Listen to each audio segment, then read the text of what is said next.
ఆరోగ్య జీవనయాత్ర మరియు వాకింగ్ ప్రోగ్రాములందరికీ శుభోదయం.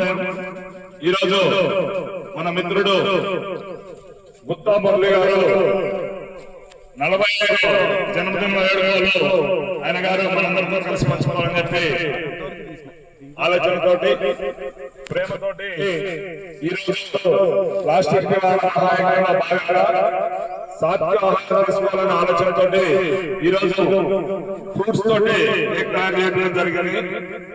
అదేవిధంగా ఆయన గారికి అందరూ కలిసి జన్మదిన వేడుకలు చెప్తారని మురళి గారు